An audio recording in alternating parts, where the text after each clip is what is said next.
Hello and welcome to the channel. Today I'm going to be making some spats and a couple accessory pieces for my Ghost Rider. I got it done enough for Halloween, but I wanted to make some spats since I just used ones that I made at least 5 years ago for Halloween whenever I wore it. So the patterns for that, there's a link below. All the pattern files are up on Facebook for free, so check that out if you want to make your own.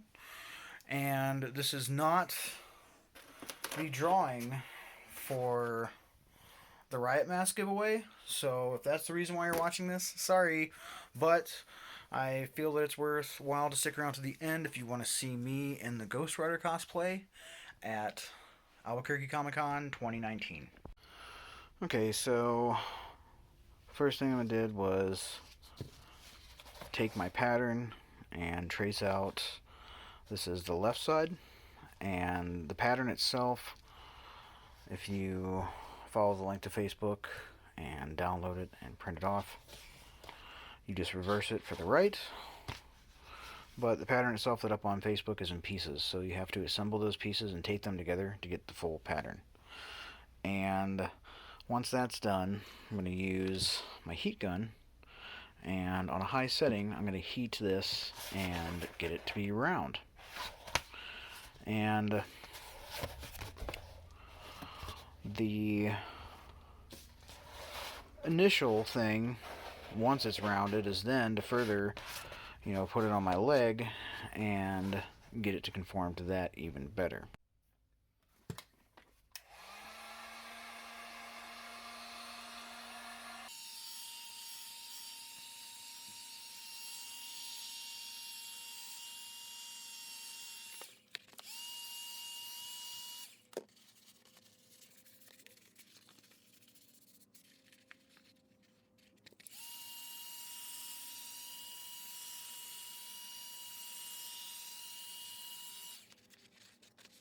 Okay, I've managed to get both of them round and further go and custom fit it to my leg a bit more.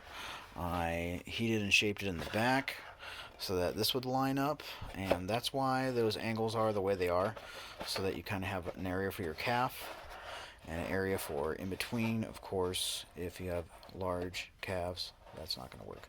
And then also heated this so it will match up, and then I went and flared out the edge all the way around. And on the top, like I say, made a little space here for my calves around it. On both sides, some impressions for it, and then just heated the inside here where the front is, right below my knee, and flared that out a bit, kind of like I did on the bottom. And next, I'm going to take that weird pyramid minus the capstone triangular piece, heat it so the curve matches the inside of this, and glue this in the front. Now that's pretty much optional, but I feel like it's necessary because it lifts it up off the front of my leg, so when I'm moving my foot, I have some movement. And I want to point out, you'll see at the end of the video whenever I have it on with the boots and the pants, but it's going to ride up pretty high. If you're going to have this down as far as your ankles, you're probably going to scallop this up.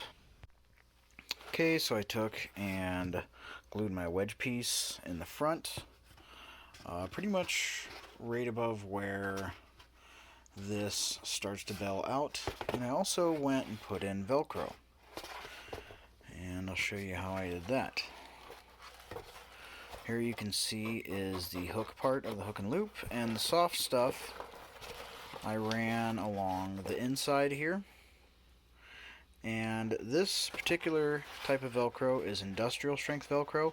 It does have an adhesive on the back, however, it's actually not as strong as the velcro itself. In other words, the force of the velcro is greater than that of the adhesive, so it will rip off of whatever you put it on. So to ensure that it stays on, I use DAP Weldwood contact cement. How this stuff works is you have to brush some on each surface that you're going to glue together, let them sit for 15 minutes, and then once they've cured and it's no longer sticky, you press the two together. And to attach this piece, I actually used some leather, that I had lying around. Scrap leather, actually, I pick up at the craft store. Runs between $5 and $8, depending on how much it weighs. This is a piece, and this side is where you want to put your contact cement if you happen to use that. If you don't want to use something that's an animal product, you could always use 3-inch wide polypro strap or a nylon strap that's 2.5 or 3 inches wide. That's an option there as well. And now I'm going to move on to putting the strips around the top with the spikes. Okay, next I've cut out the Pac-Man looking patterns out of 3mm EVA foam. And what you're going to do with those is take some of your contact cement and apply it along each edge. And just like I explained before, let it sit for 15 minutes. And then you're going to curl it around and press the two sides together. And whenever you do and that gap is closed, it should look like this. Now, I've made a bunch of them. Of course, I need something to attach it to. So I took the rest of my 3mm EVA foam, and to make sure I had enough to go all the way around this, it is 18 inches long by 2¼ inches wide. And that's going to go about 1 inch or so from the top and wrap around this. And that'll be the base that I start gluing these on. Okay, I glued my strips on, and how I lined them up was they're about 3/4 of an inch from the top here down to the top of the strip. And then around the front, it's a little bit over 1 inch. It's about 1 1/8 inches. But it basically just runs straight around it when it's on my leg. And I did that to both of them, and then after I glued them on, I took my heat gun and went over it just to make sure that they matched up nicely. There were some areas where there was a little bit of excess, and I was able to heat it and press it down and just kind of smooth all that out. And yeah, now I'm going to go ahead and start gluing all the spikes that I made onto here. And I glued the strip on with contact cement, but I'm going to be gluing the spikes on with some regular old household super glue.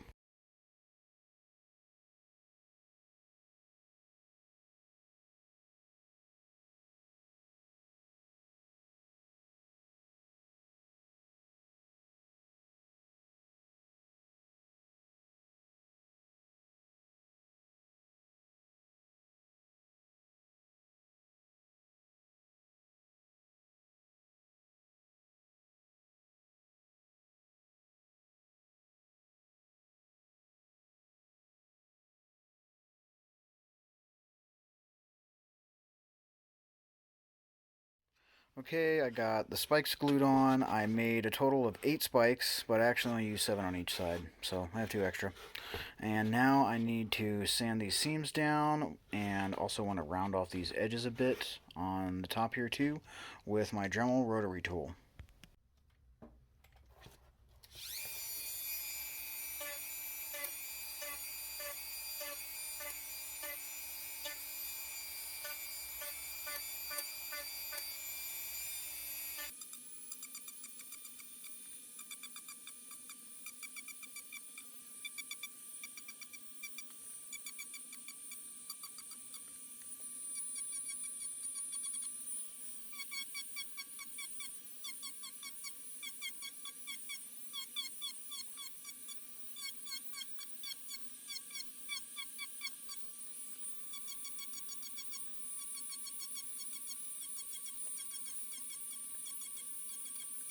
Okay, sanded the seams on the spikes on both of them, and like I said, rounded off the edges on the top and the bottom here. And I need to seal these and paint them, but I want to seal and paint everything together, and there's a couple other things I'm making. One of which is going to be a hook. So I cut out 3 of the hook patterns from the same 5mm EVA foam that I used to make these. But I used some red foam because I wanted y'all to see what I did. The 2 black pieces of 5mm foam I cut to the lines essentially, and the red I cut just a little bit outside the line, and you'll notice it's kind of sticking out. That's because ultimately I'm going to round this out, so I left a little more in the middle and a little less on each side. And I'm going to do all that with a Dremel, and you'll notice there's a hook down here, and that hook cutout is actually so I can glue in a piece of chain link. Now this chain link has a break in it, so I can take this and I can attach it to, say, a full length piece of chain that I would want to carry or swing around. Well, not swing around in public, but you know what I mean, for a photo or something, swing it around or be holding it in my hands. Or the chains that I have crisscrossing on my body, I can simply attach it to it so that it looks like it is part of a chain that I just kind of have wrapped around my body. And I also have this piece here, which is 30mm EVA foam dowel. It's yayahan, and they're 24 inches long, 30mm thickness. And this is going to be the blunt piece at the end, so I'm going to have to sand this down to fit a link for it as well.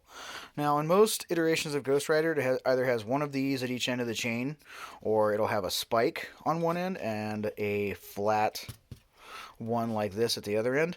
But I saw a couple drawings where there was a hook, and I don't recall this from any of the comics that I've read, although I haven't read every Ghost Rider comic, but I just thought it looked cool, so that is why the hook is in there. Just because I wanted it. I thought it looked wicked. And I have a ton of spikes everywhere already. I have them on the shoulders, on the wrists, now on my spats, so hook.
Okay, so I got all the work done with the Dremel, which took about a half hour total for both sides of this to get the back rounded and to get the front into a point, like a blade on a sickle.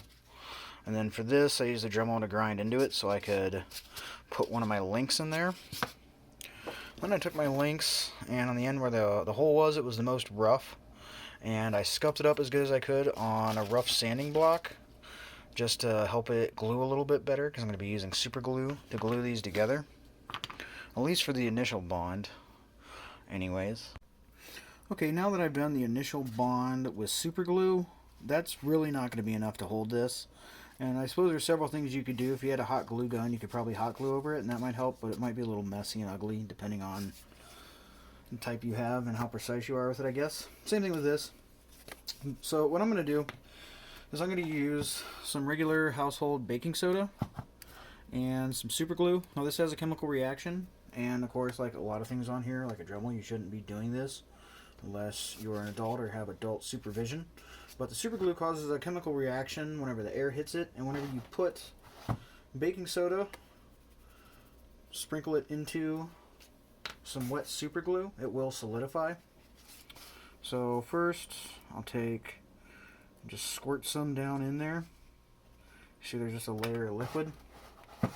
And I can start to fill in with my baking soda. And then it'll gradually build up and build up. I can add more in where it is needed and as it is needed.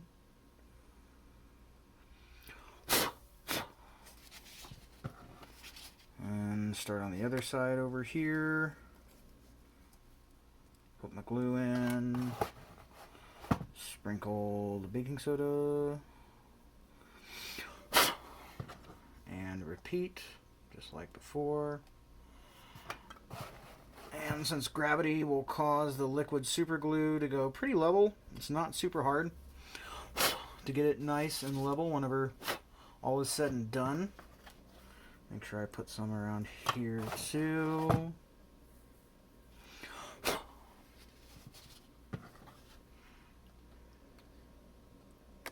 There as well.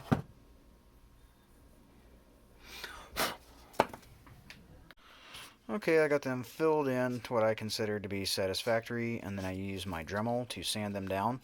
Now, whether you decide to hand sand or use a Dremel, keep in mind that the whole super glue and baking soda, if you haven't done it, it's as hard as glass, which is much harder than the foam and even harder than the plastic that I use for this. So if you slip, the amount of pressure you're putting to sand this stuff down and you hit your foam, you're going to gouge it, which is what happened here. So I filled it in with the super glue and baking soda and just smoothed it out.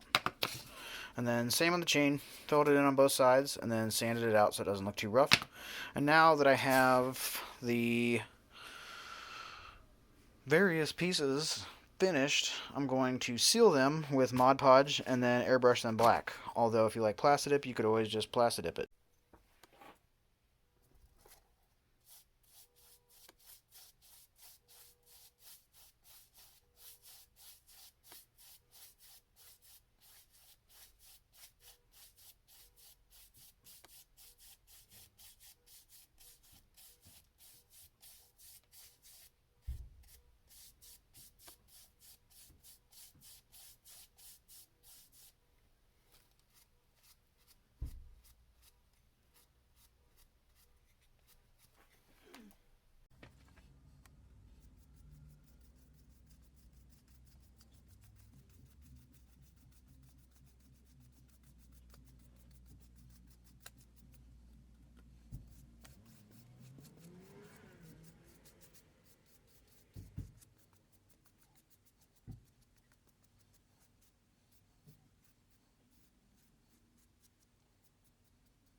Alright, now that everything's been airbrushed, I'm going through and painting the spikes silver and the hook and also this piece. And to do that, I am using some Model Masters Silver Chrome Enamel Paint.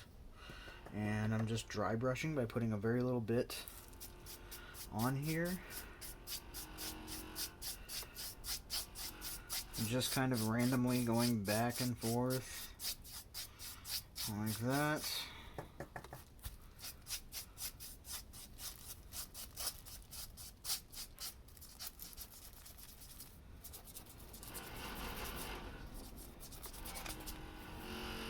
Alright, this is all done, and I also looked at my recent convention that I'm going to, the rules, and I can actually put this on a chain and take it with me, so that's awesome. I definitely want to do that, so that's cool. And the only thing left in the video is for me to try this on and let everybody see how it looks. Excuse me, Mr. Rider? Yeah. Pardon me?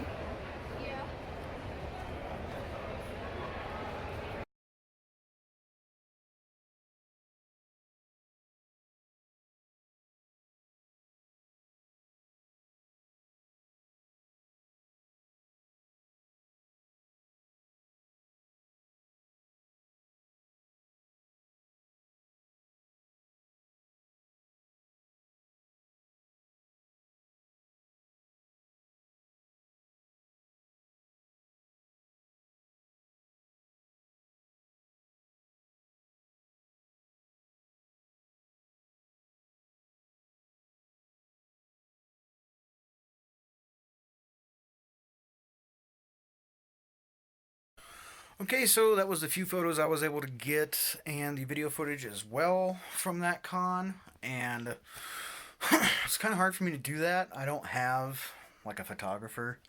I have a phone. My fiance has a phone, and we take pictures of each other as much as we can. We're both in cosplay.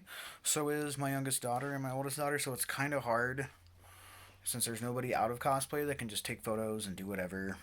And a lot of times people don't tag me or even bother to look me up on Instagram. That's fine. I understand. No hard feelings. Everybody's busy with their own lives in the cosplay world, so I understand.